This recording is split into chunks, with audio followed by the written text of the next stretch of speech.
ഒപ്പിട്ട് എന്ന് പറയുന്ന വ്യവസ്ഥകൾ എന്താണെന്ന് മനസ്സിലാക്കാതെ അത് സംബന്ധിച്ചുള്ള അഭിപ്രായ പ്രകടനം നടത്താൻ ഇപ്പോൾ എനിക്ക് സാധിക്കുന്നു. അത് മനസ്സിലാക്കി അഭിപ്രായങ്ങൾ പിന്നീട് പറയുക, അതാണ് ഈ കാര്യത്തിൽ ഇപ്പോൾ ചെയ്യാൻ കഴിയുന്നത്. PMC നേരത്തെ ഈ നാഷണൽ എഡ്യൂക്കേഷൻ പോളിസി അത് ഉയർത്തുന്ന പ്രശ്നങ്ങൾ നേരത്തെ തന്നെ ചർച്ചയ്ക്ക് വിധേയമായിട്ടുണ്ട്. അപ്പോൾ ഈ കേന്ദ്ര ഗവൺമെൻറ് ഈ കണ്ടീഷൻ പാലിക്കുന്നത് കൊണ്ട് സംസ്ഥാനത്തിന് ലഭിക്കേണ്ടുന്ന പണം കിട്ടുന്നില്ല. കേരളത്തിൽ വിദ്യാഭ്യാസ മേഖലയിൽ SSKയുടെ പ്രവർത്തനം വളരെ പ്രശംസനീയമായ നിലയിലാണ് പോയിക്കൊണ്ടിരിക്കുന്നത്. SSKയുടെ പ്രവർത്തനവുമായി ബന്ധപ്പെട്ട് 1400 കോടി രൂപ കേന്ദ്രത്തിൽ നിന്ന് കിട്ടാനുണ്ട്.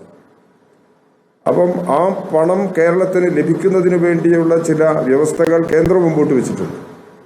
അപ്പം അതിൽ ഏതെല്ലാമാണ് ഈ കാര്യത്തിൽ അംഗീകരിച്ചതെന്ന് ഇപ്പോൾ എനിക്ക് പറയാൻ കഴിയില്ല. ബഹുമാനപ്പെട്ട വിദ്യാഭ്യാസ വകുപ്പ് മന്ത്രിയല്ല, വിദ്യാഭ്യാസ വകുപ്പിലെ ഉദ്യോഗസ്ഥന്മാരാണ് ഇത്, മന്ത്രി അറിഞ്ഞിട്ടായിരിക്കാം, ഉദ്യോഗസ്ഥന്മാരാണ് ഈ കരാറിൽ ഒപ്പിട്ടിട്ടുള്ളത്. അപ്പം അതിൻ്റെ എന്താണ് വ്യവസ്ഥകൾ എന്ന് പരിശോധിച്ചതിന് ശേഷം ഈ കാര്യത്തിലുള്ള ഇടതുപക്ഷ ജനാധിപത്യ മുന്നണിയിൽ എല്ലാ പാർട്ടികൾക്കും ഈ കാര്യത്തിൽ അഭിപ്രായമുണ്ട്.